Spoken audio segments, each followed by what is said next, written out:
আজকে সকাল 6:30টার দিকে ঢাকা কমলাপুর থেকে ছেড়ে আসা যে নীলসাগর এক্সপ্রেস, সেই এক্সপ্রেসটি চিলাহাটিগামী যে এক্সপ্রেসটি সেটি এখানে যে 1:45টায় আর কি এখানে সান্তাহার জংশন ক্রস করার পরে মাত্র 2 কিলোমিটার পরেই কিন্তু এখানে দুর্ঘটনা কবলিত পড়ে। আপনারা দেখতে পাচ্ছেন সবগুলো চাকা কিন্তু লাইন থেকে লাইনচ্যুত হওয়ার পরে এখানে যে যারা যাত্রী ছিলেন তারা প্রায় 70 থেকে 80 জনকে এখানে উদ্ধার করেছে ফায়ার সার্ভিস এবং উদ্ধার করে বিভিন্ন হাসপাতালে ভর্তি করা হয়েছে। এবং এখানকার যে ট্রেন চালক তিনি কিন্তু দুর্ঘটনার পরপরই কিন্তু পলাতক রয়েছেন। আর এখানকার যে স্থানীয় এবং স্টেশন থেকে যেটি জানা গেছে, এখানে যে রেল লাইনে কাজ চলছিল সেই রেল লাইনে কাজ চলাকালীন সময় যখন 2বার সিগন্যাল দেওয়া হয়েছিল, সেই সিগন্যাল অমান্য করে যখন ট্রেনটি দ্রুত গতিতে যখন যাত্রা করছিল ঠিক সেই সময় কিন্তু এই দুর্ঘটনা কবলিত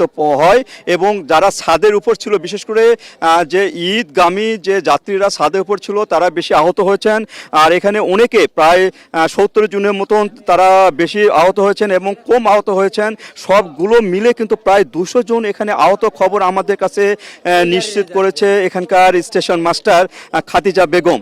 এবং এই ট্রেনে এখন পর্যন্ত কোনো রিলিফ ট্রেন কিংবা এটা উদ্ধার কাজ করার জন্য আসেনি। এই কারণে ঢাকা থেকে যে এই বড় লাইনে ব্রডগেজ লাইনে যে ট্রেনগুলো উত্তরাঞ্চলের দিকে যায় সেই ট্রেনগুলো কিন্তু বন্ধ রয়েছে। এখন পর্যন্ত কোনো ট্রেন ছেড়ে যায়নি।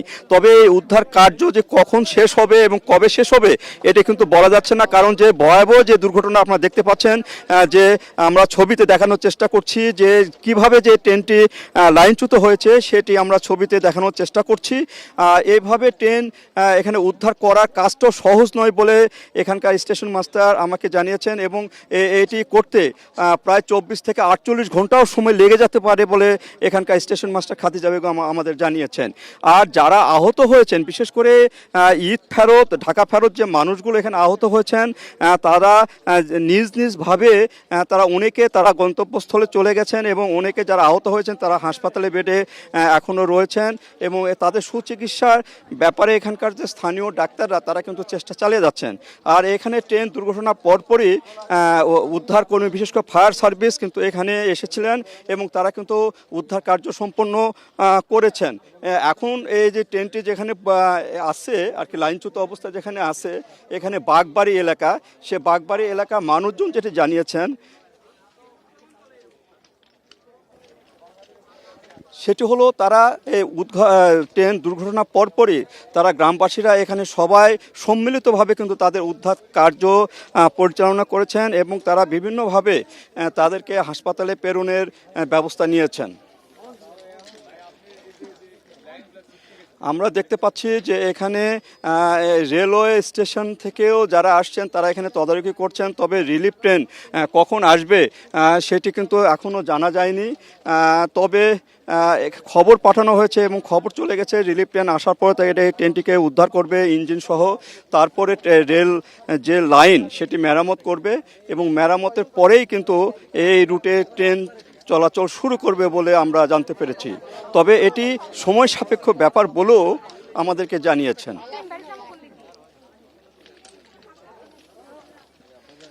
এখানে যে রেলের যেগুলো বগি রয়েছে তার মধ্যে 9টি বগি কিন্তু এখানে পড়ে গেছেন আর কি, 9টি কামরায় কিন্তু লাইনচ্যুত হয়েছে। মোট 14টি বগি ছিল এই যে নীলসাগর এক্সপ্রেসে, তার মধ্যে 9টি বগি কিন্তু লাইনচ্যুত হয়েছে।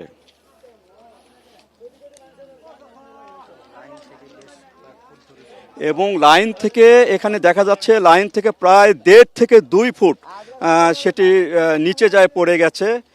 এবং এ পড়ে যাওয়ার কারণেই কিন্তু যে কামরার যে ধাক্কা, এই ধাক্কায় কিংবা ছাদ থেকে পড়ে অনেকে আহত হয়েছেন।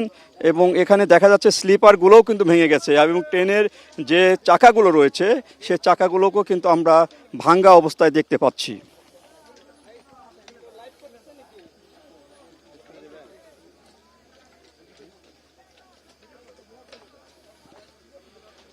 হ্যাঁ, এখানে আমরা যাত্রী পাচ্ছি না, তবে এখানে লোকাল যে লোকজন যারা উদ্ধার করেছে তাদেরকে আমরা দেখানোর চেষ্টা করছি।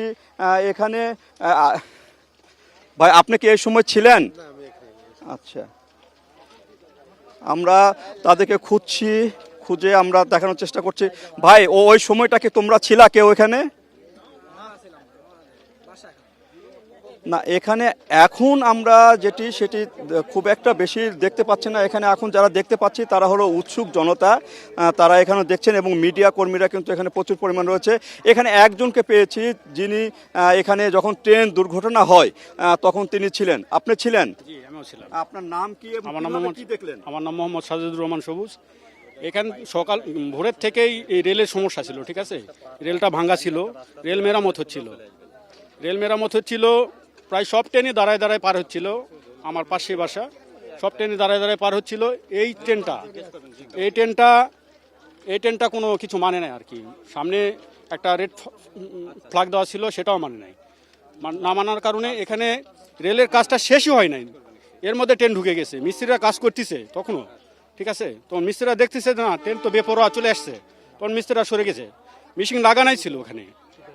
তো তারপর যখন দেখছে যে এই ঘটনা, তখন হাইড্রোলিক মারার কারণে সম্ভবত এই ঘটনাটা ঘটছে।